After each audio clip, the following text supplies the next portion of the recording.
তো এই রিটটা করেছিলাম কারণ যে তত্ত্বাবধায়ক সরকার ব্যবস্থা যদি বহাল থাকতো তাহলে এই 7 জানুয়ারি নির্বাচনটা হতো না, এবং 7 জানুয়ারি নির্বাচনটা যে না হতো তাহলে এতগুলো প্রাণহানি হতো না, এতগুলো ব্যক্তি আহত হতো না।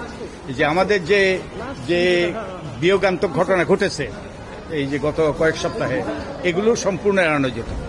আর তত্ত্বাবধায়ক সরকার এই পঞ্চদশ সংশোধনী পাশ করা হয়েছে সম্পূর্ণ স্বেচ্ছাচারিতার ভিত্তিতে এবং মিথ্যাচার, জালিয়াতির মাধ্যমে। যেমন আমি একটা উদাহরণ দিই, বাই দি ওয়ে, আমি এবার একটা ছোট্ট বই লিখেছি এবং এটা নির্বাচনের আগে প্রকাশ করেছিল প্রথমা, কিন্তু অত্যন্ত দুরুদুরুবক্ষের তত্ত্বাবধায়ক সরকার বাতিলের রাজনীতি, অপরাজনীতি ছিল, কিন্তু রাজনীতি। আপনারা এই বইটা দেখবেন, অনেক কিছু তথ্য ওখানে অন্তর্ভুক্ত আছে। যেমন যে খায়রুল হকের নেতৃত্বে সুপ্রিম কোর্টের আপিল বিভাগ 10ই মে 2011 তারিখে 10ই মে 2011 তারিখে একটা শর্ট অর্ডার, 3-4 বাক্যের একটা শর্ট অর্ডার দিয়েছে। ওখানে বলেছেন যে আগামী, শরীফ সাহেব যেটা বললেন, আগামী 2 নির্বাচনের পরে, 10ম এবং একাদশ এবং দ্বাদশ নির্বাচনের পরে তত্ত্বাবধায়ক সরকার ব্যবস্থা বাতিল হবে, প্রসপেক্টিভলি ডিক্লেয়ার্ড আনকনস্টিটিউশনাল। এবং যদি সংসদ চায় তাহলে ওই বিচারপতিদের রাখার যে বিধান সেটা সংশোধন করতে পারে। শুধুমাত্র বিচারপতিদেরকে তত্ত্বাবধায়ক সরকারের প্রধান হওয়ার যে বিধানটা, ওটা সংসদ চাইলে ওটা করতে পারে, সংশোধন করতে পারে। কিন্তু যেটা বলা হয়েছে আমাদের সাবেক প্রধানমন্ত্রীর পক্ষ থেকে, সাবেক প্রধানমন্ত্রী বলেছে আমি তত্ত্বাবধায়ক সরকার ব্যবস্থা বাতিল করি নাই, আদালত করেছে। আদালত বলেছে যে পরবর্তী নির্বাচন যদি তত্ত্বাবধায়ক সরকারের অধীনে হইতে হয় সংসদের অনুমোদন লাগবে। এটা সম্পূর্ণভাবে মিথ্যাচার, একবারে ভদ্রভাবে বলতে গেলে ওই যে বিভ্রান্তিমূলক, আর এটা সম্পূর্ণ মিথ্যাচার। এবং শুধু তাই নয়, যে আপনারা জানেন যে বেগম সাজেদা চৌধুরী এবং এই যে সুরঞ্জিত সেনগুপ্তের নেতৃত্বে 15 সদস্যের একটা কমিটি হয়েছিল, সংসদীয় কমিটি, বিশেষ কমিটি।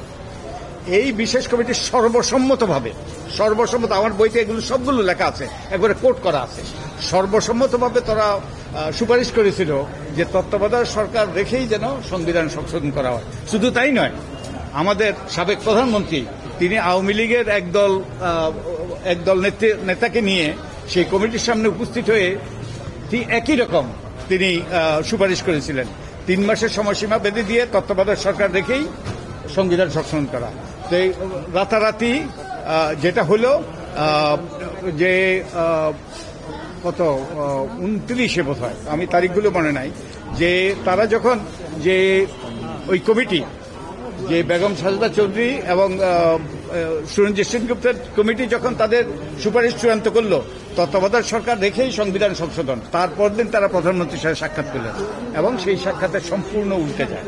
এবং এটাও ওই যে আরেকটা সাংবিধানিক বিধান আমি মনে করি যে সেপারেশন অফ পাওয়ার্স, সংসদে একটা বিশেষ কমিটি, একটা বিশেষ কমিটির সুপারিশ, সেটা সংসদে যাওয়ার কথা প্রধানমন্ত্রী নাকচ করে দিয়েছিলেন। এটা সেপারেশন অফ পাওয়ার্স এর ভায়োলেশন। আরেকটা ভায়োলেশন ছিল যে আমাদের সংবিধানের 142 অনুচ্ছেদে ছিল গণভোট করার বিধান, কিন্তু গণভোট না করেই এটা পাশ করা, পঞ্চদশ সংসদে পাশ করা হয়েছে সম্পূর্ণ জালিয়াতির মাধ্যমে, সংবিধান লঙ্ঘন করে, এই যে বিরাট বিভ্রান্তি সৃষ্টি করে স্বেচ্ছাচারিতার ভিত্তিতে পঞ্চদশ সংশোধনী পাশ করা হয়। এবং এটা বাতিল হওয়া দরকার, এবং যার ফলে এই রকম যেন আর না হয়। এই যেসব পরবর্তীতে যে এইভাবে যে আইন স্বেচ্ছাচারিতার ভিত্তিতে যেন সংবিধান প্রণয়ন না করা, সংবিধান সংশোধন করা না হয়, এবং যার ফলে যে মর্মান্তিক ঘটনাগুলো ঘটেছে এগুলো যেন পুনরাবৃত্তি হয়। এবং আপনারা জানেন যে আমাদের তত্ত্বাবধায়ক সরকারের অধীনে 4টা নির্বাচন হয়েছে। এই 4টে নির্বাচনে যারা ক্ষমতা ছিল তারা ক্ষমতাচ্যুত হয়েছে, কিন্তু দলীয় সরকারের অধীনে যতগুলো নির্বাচন হয়েছিল যারা ক্ষমতা ছিল তারাই ফিরে এসছে। তো তার মানে এই পঞ্চদশ সংশোধনের মাধ্যমে দলীয় সরকারের অধীনে নির্বাচনের বাধ্যবাধকতা সৃষ্টি করা হয়েছে যাতে ক্ষমতা চিরস্থায়ী হয়। তো এটা যাতে না হয় এই জন্যই আমরা এই মামলাটা করেছি। পঞ্চদশ সংশোধনী তো অনেকগুলো, 2008 নির্বাচনটা অবৈধ হওয়ার সুযোগ নাই। এটা আপনি যে প্রশ্নটা করেছেন ওটা জটিল। এটা একটা পদক্ষেপ দিয়ে কিন্তু আমাদের নির্বাচনী ব্যবস্থাকে কুলুষমুক্ত করা যাবে না।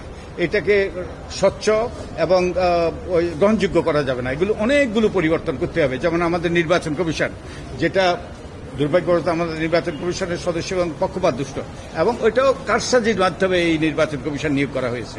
আইনে ত্রুটি আছে, পদ্ধতিতে ত্রুটি আছে, তারপরে আমাদের আইন শৃঙ্খলা রক্ষাকারী বাহিনী, আমাদের প্রশাসন, এদের দলীয়করণ। তো এই এবং আমাদের 2018 যে মধ্যরাতের নির্বাচন হয়েছে ওটা আতাত, ওটা এক শ্রেণীর ক্ষমতাসীন দলের নেতাকর্মী, এক শ্রেণীর প্রশাসনিক কর্মকর্তা, এক শ্রেণীর আইন শৃঙ্খলা রক্ষাকারী বাহিনী, তাদের আতাত নির্বাচন কমিশনের প্রচ্ছন্ন ওই যে সহযোগিতা এটা করেছে।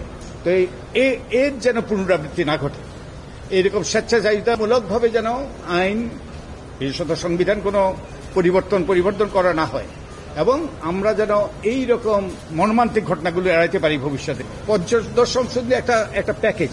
জি, যদি পঞ্চদশ সংশোধনী বাতিল করতে হয় তাহলে পুরোটাই হবে। তারপর আমরা যদি জাতি হিসাবে আমরা মনে করি এটা অন্তর্ভুক্ত হওয়া দরকার, এটা অন্তর্ভুক্ত হবে পরবর্তী সংশোধনীর মাধ্যমে।